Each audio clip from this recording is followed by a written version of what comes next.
Hello, Forever Family. My name's Shan. I'm the Recovery Pastor, and we are in a video series that's called The 7 Stages of Loving Someone in Addiction. This video is stage 7. Wow, if you've watched all these videos and listened to me ramble, God bless you. Thank you for going on this journey with me. I also want to say thank you so much for all the comments and the messages that you've sent me, the stories you've shared with me as you've watched these other videos. Thank you for trusting me enough to share those with me. I'm humbled and blessed and greatly appreciate you allowing me into bits and pieces of your life. So quick recap. I had someone pose a question to me of, hey, why are we not talking about those that are loving someone in addiction? So I made a Facebook post. You guys replied with tons of comments. I took your comments and I divided them into the 7 stages of loving someone in addiction. So this is stage 7. So let's recap the stages. Stage 1 was shell shock. Stage 2 is clinging to hope. Stage 3 is enabling and rage. Stage 4 is numb and fearful. Stage 5 is reality of the battle. Stage 6 is getting off the crazy train. Stage 7, here we are. This stage is success and testimonies. This is the stage you reach when you have walked through all of the valleys of hell. You have realized that you deserve a better life. You realize that you need wound care. You are seeking that care. You're also now in long-term treatment for that wound so that it doesn't flare up and cause a relapse. And now you're in success. And we say success and testimony, or I say success and testimony, because this is usually where you are at a good point in life and you're willing to talk to people about your journey. And your journey now brings hope to those that are still walking through all these valleys of lows. So we have become active in our recovery groups, in our self-care. We have set healthy boundaries.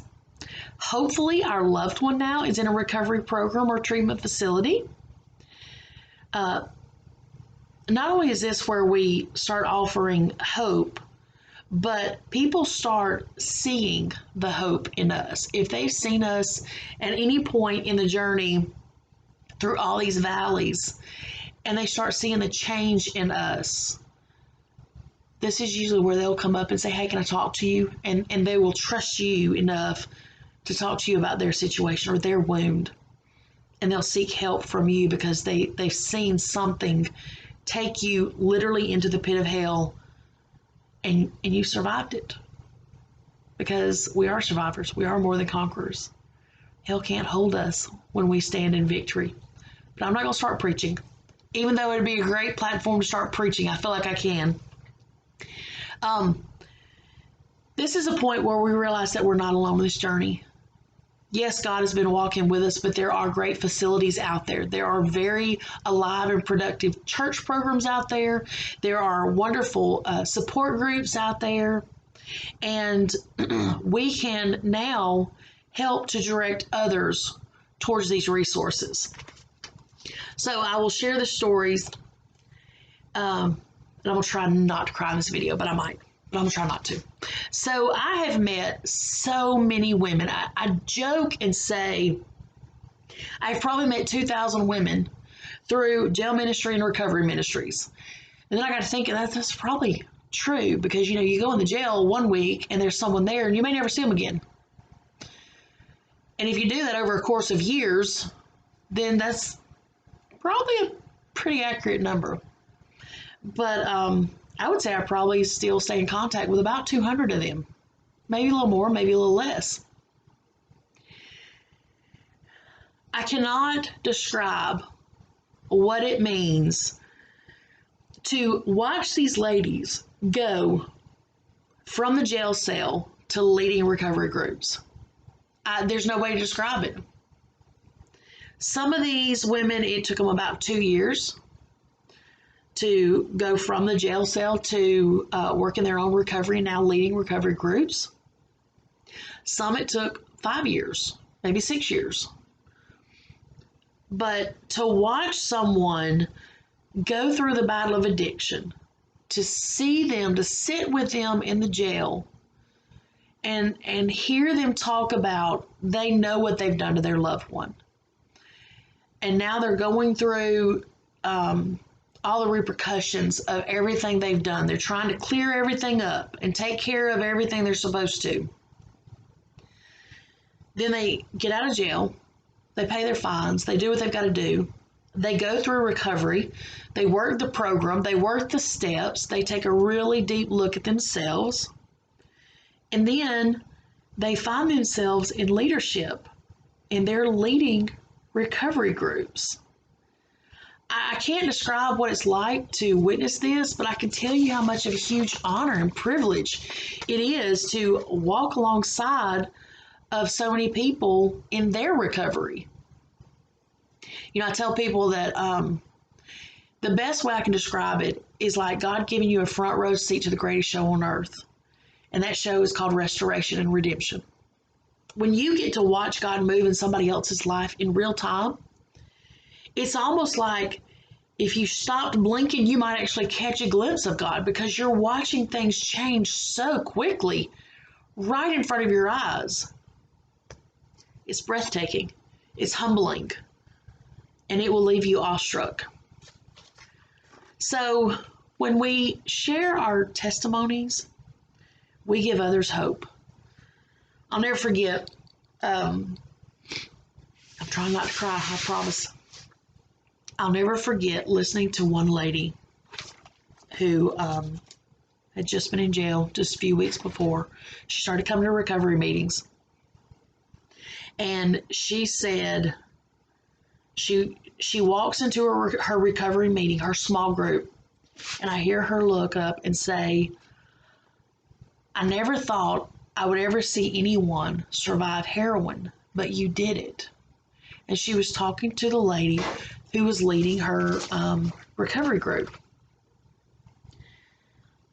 You know, that's the moment where this lady that had recently gotten out of jail, that she was inspired, because her recovery group leader had already walked the path she was walking and had survived, had beaten heroin. She did not become a statistic. So watching someone get to this point, you watch them go through this inspiration, but you also watch them become a survivor. You watch them become stronger. You watch them start leading the recovery groups and start having their lives restored and their marriages restored and their children restored, and you know, restoration of relationships with all the different family members, the enablers, the codependents, and the tough love family members. But it all starts with one decision, and that decision is, I need to get help. They have to also they have to start trusting God. One of the things that I tell them when I was in the jail ministry is, God asked two things: humble your heart and obey His will. When you decide that you're going to do that, write that date down. And then in 1 year from that date, I want you to look back at everything God has changed, all the restoration He has brought to your life and to the lives of those that love you. But it all started one moment at a time, 1 second at a time. If you're sick and tired of being sick and tired, if you are ready to stop the pain for good, if you're tired of hurting other people by taking your own wound and repackaging it and sending it out, then it's time to make that decision of, yes, I want to be a success story. I don't want to be a statistic. You have to address the wound. We talked about that in the previous video. But not only that, you have to be willing to make the change. You don't have to broadcast your change. People will see the change in you. Your walk will tell them exactly what's going on in your life better than your talk ever will. When you share your testimony and you share your success story, one story at a time, sharing it with one person at a time, you're actually taking the resources out of the enemy's hand that he's trying to use to keep that person in addiction, to keep that person in bondage to sin and to their flesh. So I always say with every video, it's never too late to ask for help. You can be a success story. You have to choose to be a success story. You can't bring hope to others, but you have to be obedient to God's will for your life. So I want to say a huge thank you to everyone for all the overwhelming responses to the video. First, I want to thank the loved ones who are loving someone through addiction. Second, I want to thank all of those who decided their drug of choice or their addiction was not important as their own life. So please reach out to others. You've left me in tears. You've left me laughing. Most of all, I've been praying for every single one of you. So I want to tell you it's been an honor on a personal level to do these videos, and it's been an honor on a social level through all the social media platforms. I look forward to hearing your stories. Maybe even we can sit down together and video your testimony to share with others. So until next time, give all the honor and glory and praise to God. Speak life. Be a blessing. Put your faith feet into action to cause a ripple effect. Much agape, everybody.